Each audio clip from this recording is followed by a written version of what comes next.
चलिए दोस्तों स्टार्ट करते हैं ईंट मनके और अस्थियां। इस चैप्टर को हम हड़प्पा सभ्यता के नाम से ज्यादा जानते हैं। तो आप सोच रहे होंगे इस चैप्टर के नाम में ईंट मनके और अस्थियां क्यों लिखा है। देखिए पूरी दुनिया में सबसे पहले ईंट जहां मिली वो था हड़प्पा सभ्यता। जहां मनके यानी मोतियां जहां मिली है वो भी जगह है हड़प्पा सभ्यता। सबसे पहले जहां हड्डियां मिली है अस्थियां वो भी जगह है हमारी हड़प्पा सभ्यता। इस चैप्टर में हम बहुत कुछ समझने वाले हैं। आगे बढ़ने से पहले हमारे यूट्यूब चैनल को कर दीजिए सब्सक्राइब और राधा रानी क्लासेस और बेल आइकन को प्रेस कर दीजिएगा ताकि आगे आने वाली वीडियो आपको मिल जाए।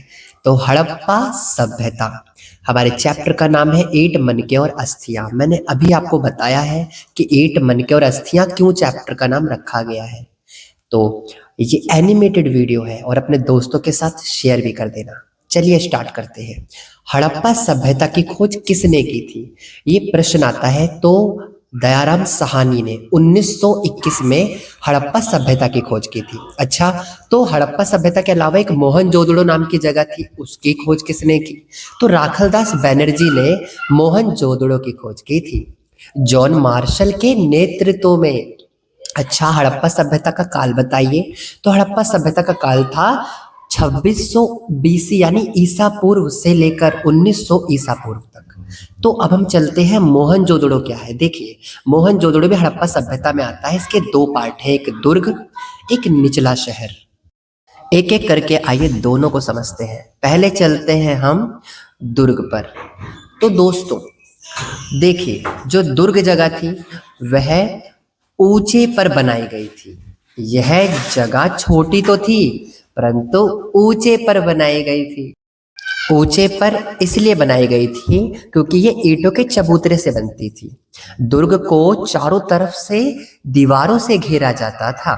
दुर्ग पर जो संरचना बनाई जाती थी वो विशेष कार्यों के लिए इस्तेमाल होती थी। जैसे हमें यज्ञ करना हो तो यज्ञशाला भी मिली है वहां से।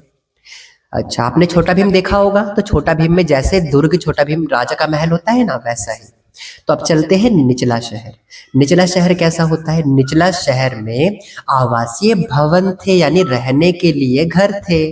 अरे और देखिए यह दुर्ग के मुकाबले बड़ा होता था। निचले शहर को ऊंचे चबूतरे पर बनाया जाता था जो मकान की नींव का कार्य करते थे।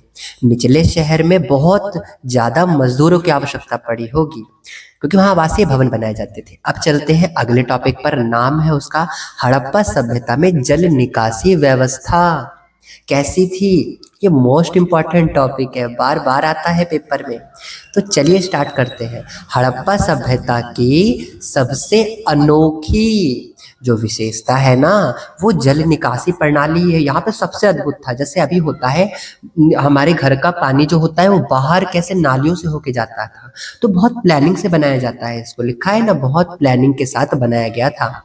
गलियां जो थी वो सड़कों को 90 डिग्री अर्थात ग्रिड पद्धति पर बनाई जाती थी, 90 डिग्री पर काटती थी। तो छोटी छोटी जो नालियां थी वो आगे जाकर बड़ी बड़ी नालों में जाकर मिल जाती थी। ये भी इसकी एक बहुत प्यारी विशेषता है। अब हम चलते हैं हड़प्पा सभ्यता में गृह स्थापत्य कला। बहुत प्यारा टॉपिक। देखिए सबसे पहले हमें मोहनजोदड़ो में एक आंगन और उसके चारों तरफ कमरे हमें ये मिले हैं। आंगन खाना बनाने या कटाई करने के उपयोग में आता था। प्राइवेसी और एकांतता का बहुत ध्यान रखा जाता था। यहाँ पर कोई भी घर के अंदर बिल्कुल भी नहीं झांक सकता था, कोई भी नहीं झांक सकता था, ना कोई जा सकता था। कई घरों में कुएं भी मिले हैं, अरे ताकि बाहर से आने वाले लोग ना जल पी सके। और कुल कुओं की संख्या 700 है। अब हम चलते हैं नेक्स्ट टॉपिक पर, लेकिन देखिए फर्स्ट पार्ट हमारा यहाँ पर हो चुका है खत्म। आप हमारे चैनल को सब्सक्राइब कर दीजिए। आपको पता होगा कितनी मेहनत से एनिमेटेड वीडियो बनती है, तो एक सब्सक्राइब और एक लाइक तो बनता है ना। अपने दोस्तों के साथ शेयर करिए। और कंप्लीट सिलेबस है हमारे पास, हम ऐसी और वीडियो लाते रहेंगे आपके लिए।